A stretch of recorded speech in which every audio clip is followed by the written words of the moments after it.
My talk today is about prevention of heart failure and what's new with hypertension. I'm lucky that we have most of the international guidelines about hypertension has been updated in 2013 and 14. So we'll go through the recent updates and changes in the guidelines with regard of treating hypertension. As all of you know, that hypertension is one of the common medical problems and it's of interest for all medical professionals. 20 to 30% of Saudi adults have hypertension. Prevalence increases with age, and control of the disease is far from adequate. Only about half of these patients who's diagnosed to have hypertension, their blood pressure is under control. Hypertension is a major risk factor for heart failure, stroke, MI, chronic renal failure, cognitive decline, and premature death. Untreated hypertension causes vascular and renal damage leading to treatment-resistant state. There are several studies, large-scale trials showing the significance or the impact of high blood pressure. One of these trials is Interheart, which found that 17.9% of patients at acute risk for myocardial infarction is associated with controlling high blood pressure.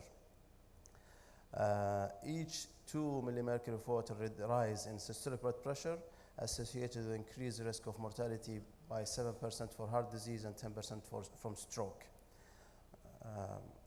So what about the special groups like diabetics and patients with MI?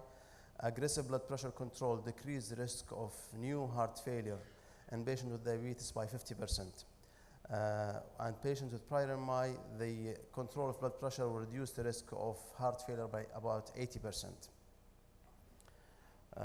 What are the tools to diagnose hypertension? There are 3 different tools: office blood pressure monitoring that we all use in our office and clinics, ambulatory blood pressure, and home blood pressure monitoring are just other important tools in treating patients with hypertension. First, let's discuss the diagnosis of high blood pressure. First issue, we need multiple office blood pressure measurements to diagnose patients with hypertension. And these multiple measurements should be apart by 1 to 4 weeks. Some guidelines recommend even more than 2, like 4 to 5 times measuring blood pressure to diagnose patients with high blood pressure. And we need to know the stages of hypertension. Stage 1, where the systolic blood pressure range from 140 to 160, and the systolic blood pressure from 90 to 99. Stage 2, blood pressure more than 160, below 180, and the systolic blood pressure above 100. Severe hypertension if the blood pressure systolic more than 180 or diastolic more than 110. Lower blood pressure measurement for definition of hypertension based on ambulatory and home pressure monitoring. So the threshold is lower if you are relying on home or ambulatory monitoring. The guidelines states like you can use 130, 135 to diagnose patients with hypertension if you are relying on home and ambulatory monitoring. Ambulatory and home monitoring are very important because manual office blood pressure miss out on white coat and masked hypertension. Masked hypertension, where your blood pressure is normal in the office, but on ambulatory or home blood pressure monitoring, it's high. And it's a prevalence of 10%. It's not like benign disease. It's even worse probably than office diagnosed high blood pressure. What are the indications for using ambulatory blood pressure monitoring? Suspected white coat blood pressure, suspected episodic hypertension like pheochromocytoma, resistant to increasing medication, hypotensive symptoms while taking antihypertensive medication, or autonomic dysfunction. All are indication of using ambulatory blood pressure monitoring. Do we need to refer patients to specialists in hypertension if we diagnose them? Yes, if they have the following clinical scenario. If they have accelerated high blood pressure, i.e. blood pressure more than 180 over 110, or you suspect secondary cause of high blood pressure like pheochromocytoma, and you may consider if you have something suggestive of pheochromocytoma like headache, palpitation, parallel and diaphoresis. The major guidelines agreed upon using multiple office blood pressure measurement to diagnose patients with hypertension, And self-monitoring can aid diagnosis and long-term blood pressure monitoring. So we recommend patients with hypertension to use self-monitoring to monitor their blood pressure. NICE guidelines, which is a British guideline, states that ambulatory blood pressure is the gold standard diagnosis before initiating therapy. So they require ambulatory blood pressure monitoring to diagnose patients with hypertension, and their cut limit for diagnosing patients with hypertension is 135/85. What are the threshold of treating to initiate therapy? This is busy slide, but very important slide. Summarize all the guidelines recommendation. So we'll start with the first group, those with high normal blood pressure. So their blood pressure did not reach the cut limit, which is 140/90, but they are high risk. So the recommendation, the majority of the guidelines recommend lifestyle modification, with exception of Taiwan guideline, where they would probably recommend starting medication at this stage. What about patients with stage 1 high blood pressure but low risk?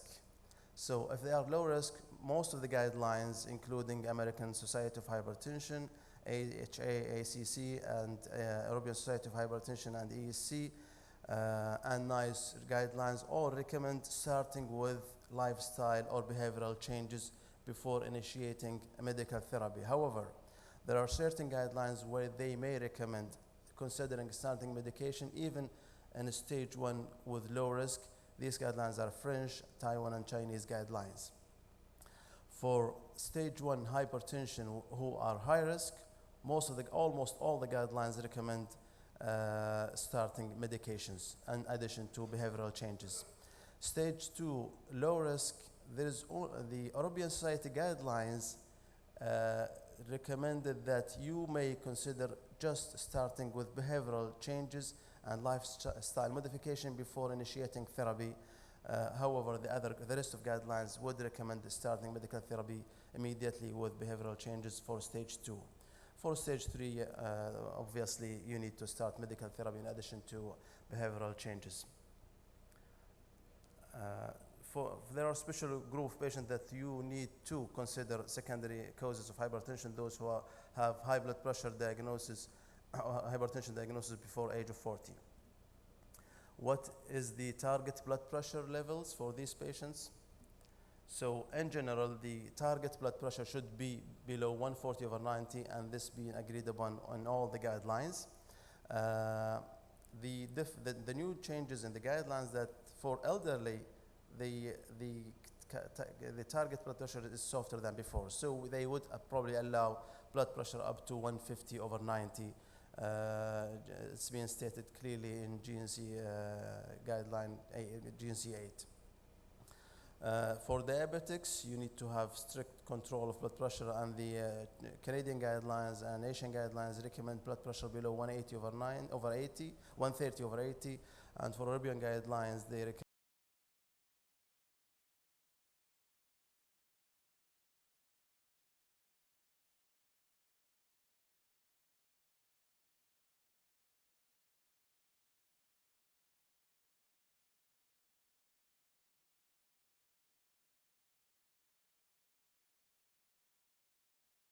including this includes sodium reduction, weight loss, alcohol reduction, and exercise and dietary patterns. And these have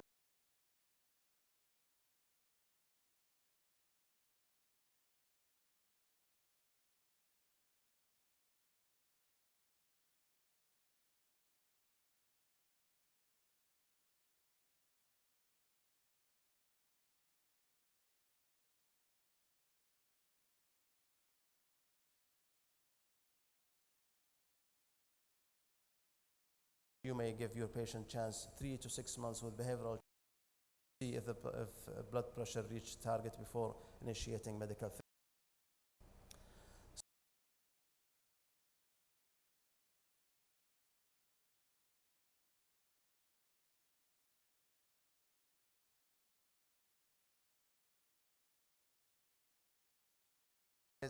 Initiate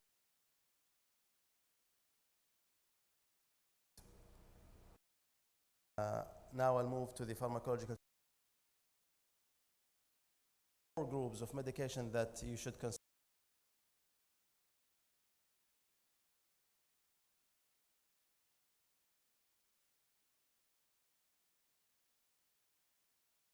And calcium channel blockers.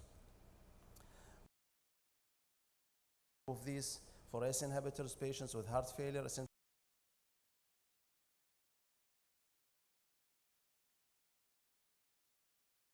as first line, ARBs as if the patient is not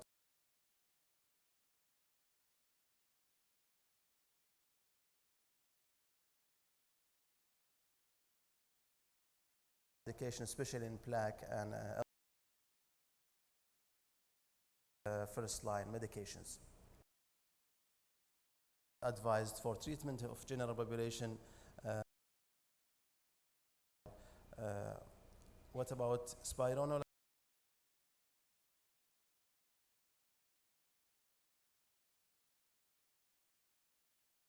Medications like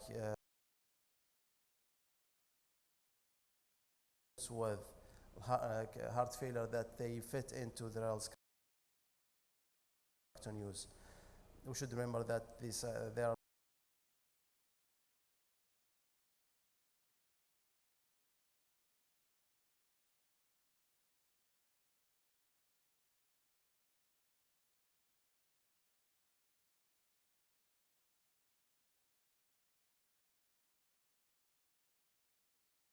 the largest reduction in blood pressure was seen at half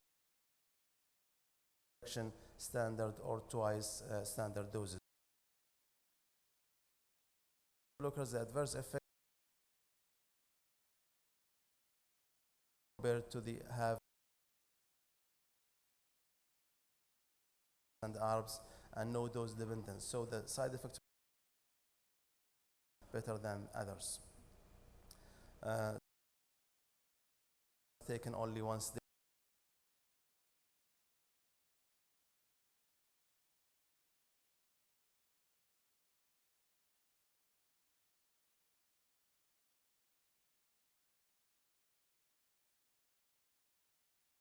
Failure. So there is no really recommendation to choose one over another. And if you look at the all-hat trial, all these action.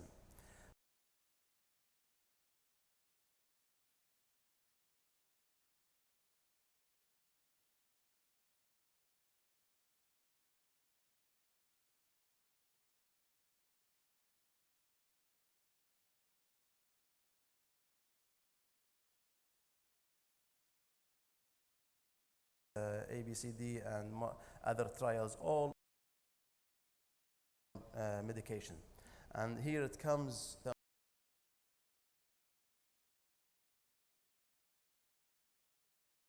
In 2007, they said there is now conclusive treatment is needed to control blood pressure in majority of patients. And the recommendation in 2009 became stronger. Continue to grow that in vast majority of hypertensive patients, effective blood can only be achieved by combination of at least hypertensive agent.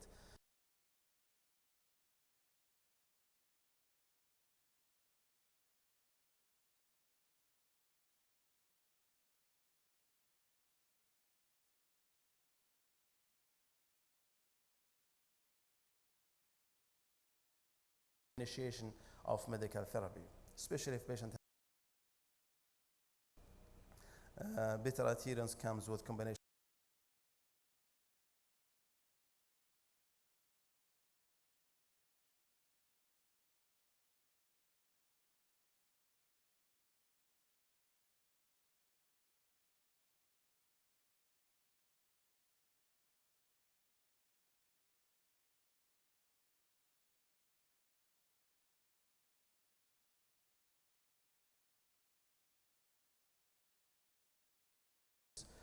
Bless encourage greater patient responsibility of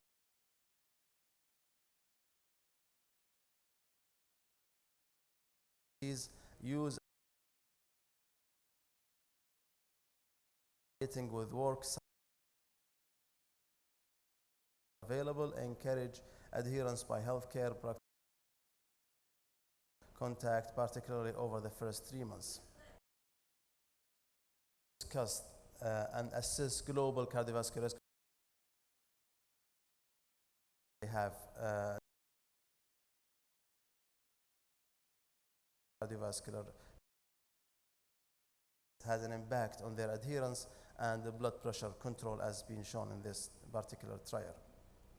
So what is still important? Lifestyle changes are a critical component of single pill combination help achieving blood pressure control. Is in prescription of antihypertensive therapy is achieving patient autonomy and involvement in their management. The management of risk management and vascular protection. And now take home regimen by using as soon as possible persistence as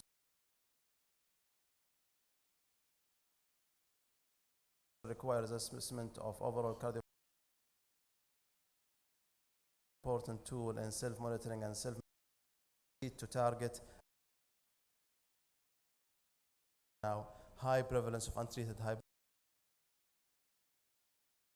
controlling blood pressure was one of the most cost-effective methods of reducing